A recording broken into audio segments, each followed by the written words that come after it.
All right, you can take a 36-inch rake, and from one end to your 36 is going to be, you can get your 36-inch all the way across. Half of 36 is 18.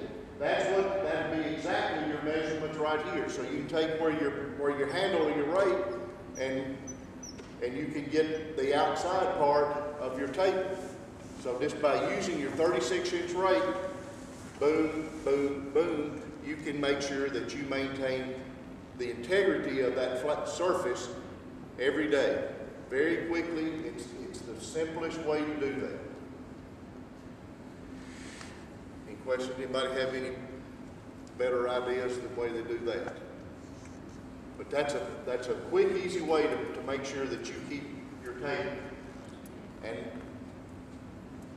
so many times I go to a ballpark and you see the rubber sticking up, looks like a volcano, just floating from the sides. I can't emphasize enough how simple that is and how much better it makes you feel by using it. Okay, to keep your sides, again, a 36-inch rake, there should be not anywhere when you connect all the way around, that 36 down to from your table down your side should be in a 45, should be a consistent slope down your sides. And you can do that by just simply turning the rake over and seeing where you're high or low. And if you're low in an area, instead of pulling the loose stuff, push the loose stuff out of the way, fix that area, and just click. Click it again and that should shut it off. But push that loose stuff out of there, pack that, and get your sides where you have a consistent slope. Why do you want that? Two reasons. The first reason, that's much more safe for your pitcher to have a good slope than it is for have something that comes off and then it falls off and he's stepping that way. A good, consistent slope is important for safety and aesthetically. For you to go out, for someone when the fans are there to look at that mound and everything's shaped properly, aesthetically is great. All right, we just talked about it, 1 inch fall per foot from 6 inches out in front down 10 feet, 6 inches towards home plate. I don't know of very many that started. Do you start your pitching rubber flat at 6, or do you have everything flat from the lip of the rubber, Joe? We do 6 inches down flat. So you're flat 6, and that's a personal preference. If the rule book recommends that, but it's not necessary. That a lot of people like to just keep having it flat all the way down. The pitchers cry baby, so they'll say that it hurts your toe.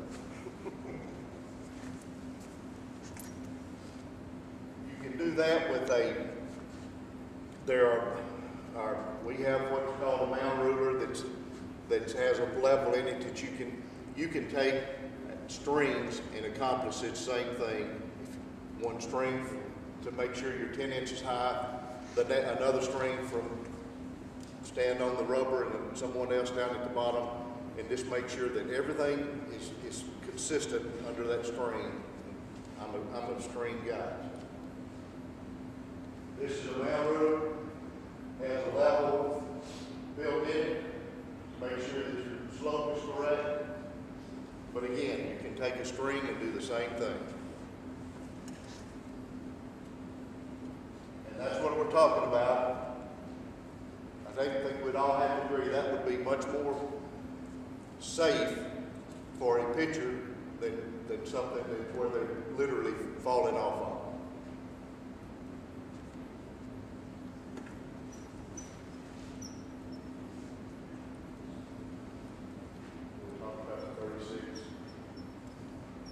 When you're repairing your pitcher's mound, again, I like the push off. We're doing the table there. Just rake over and see where you are. See where you're low or where you're high. Just take your rake and then push some of the calcite back. All right, and this one right here, you see that you got, this is pretty consistent. You got a little low place right here in the middle where your calcine's still. So push the loose material back, sweep it, repack it,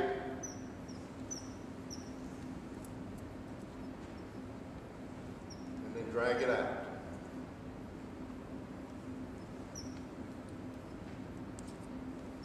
That's what it should look like after you get through.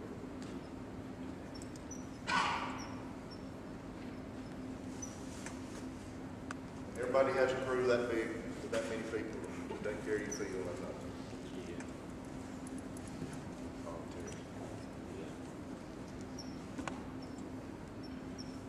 Any questions? We went through that pretty fast.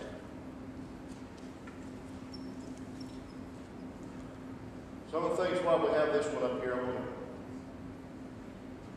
everyone has problems right there in front of the pitching rubber, right? From the walkers. Want to walk down and get the ball. How do you, is there anybody have any tricks that you do there? You just got to strip out the grass and use the... Cut a keyhole out. And if you have a lot of play, I know Joey probably couldn't do that and get away with that at Victory Field, but I think in a lot of what we do in here, that's a great idea to do that. If you can't do that, you have to resod. How often do you resod in front of your? This past season we did 3 times, I think. So it's just that's one of the evils of the game is to do that.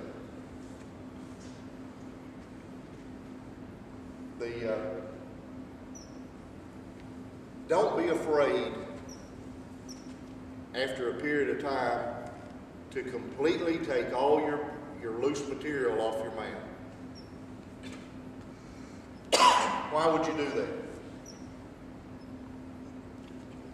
Over that material, the calcine's going to break down and your mound clay, just from the activity, is going to break down over time. You get a real powdery dust, so when you get any moisture, that dust cakes up and it makes a mess. It makes it almost unmanageable. So I would highly recommend 2 or 3 times if you can to strip the whole pitching rubber. Make sure that all your areas are good shape, are level, have your right slope, and then put the water back to it, put your calcine on it, and your mound will perform really well. Another thing with the mound, how many tarp every day? Have the ability to tarp every day? Great. Sweet. It is tremendously important to keep moisture. Moisture is the binder. Moisture makes any clay surface playable. Even if you tarp, I like if you have a BP mat or one of these rugs that with the carpet on it, like you have in the entrance for schools. Those are great just to put over right in front of the rubber down to your landing area. Why? What would that do? How would that help us? Some moisture in. Yeah, keep some moisture. You know, anytime you have anything that's laying on the ground, when you pick it up, it's always wet under there. So it's pulling that moisture up, and it will greatly reduce the wear area, because moisture is what helps bind that clay and the clay particles together. So when you'll have much less of a hole at the push off and landing area than you will if you just leave it dry.